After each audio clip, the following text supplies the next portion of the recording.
Hey guys, welcome back to the channel. So today we're going to be going over the Steelers at Chargers game here in week 11.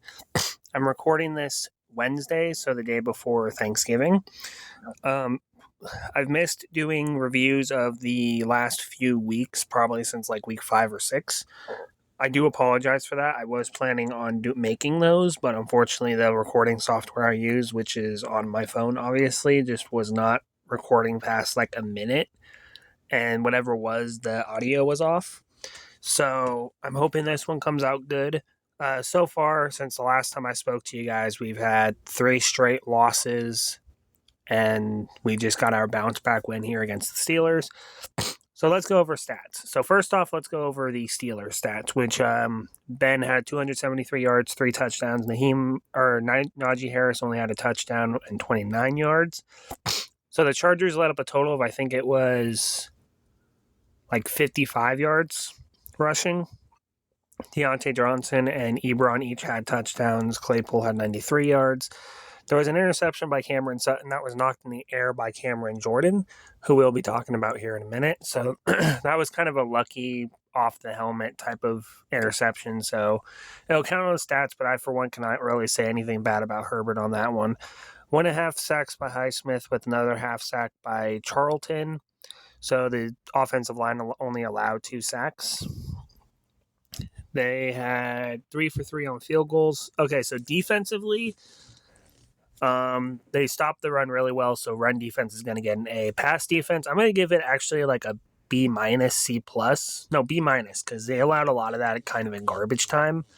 Well, they allowed a lot of that in the fourth quarter, so I'm not going to like bump them down to like a D or an F because of 1 quarter of bad defensive play, especially when it was like 2 of those touchdowns were like a total of 14 yards between the 2 drives. I just can't like fault them. So now let's grade everyone else. So Justin Herbert, 30 of 41, 282 yards, 3 touchdowns, 1 pick. So he gets an A all around for his performance, A plus actually, because he led the team with 90 rushing yards on 9 carries as well.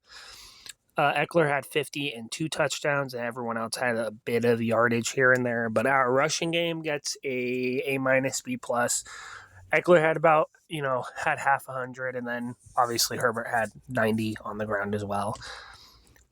Receiving wise, Keenan Allen with 112, 97 for Williams, 65 and 2 for Eckler, and a couple more people got some good catches.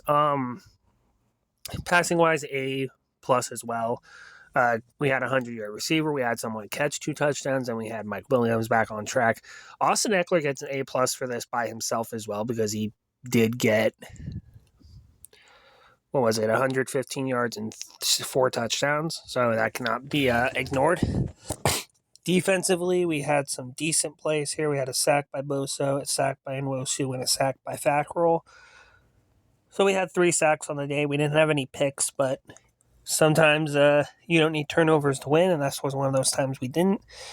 2 punt returns, 45. So special teams all around, I believe, gets I'm going to say B minus, C plus.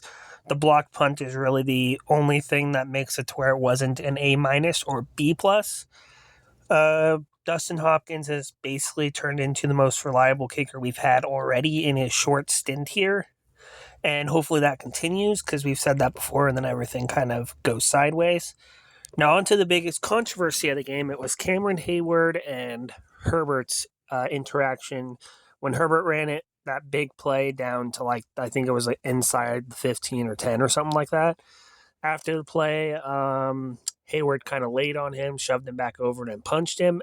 I believe that he should at least be fined for it.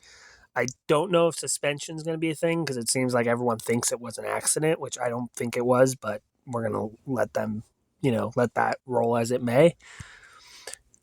Okay, so overall, this Chargers game was a big bounce-back game for both sides of the football. Really, 14 points of the 27 that was allowed to Pittsburgh was basically a 14 yards worth of points. So, yeah, I think this was a very good bounce-back performance. Coming up, where you have the Denver Broncos, I'll be doing a grading and review of that one as well, probably on Monday or Tuesday. We're probably going to be getting back into more franchise modes moving forward as well. Other than that, thank you guys for watching. Hopefully your teams fared pretty well this weekend, and I'll see you guys in the next one. Peace.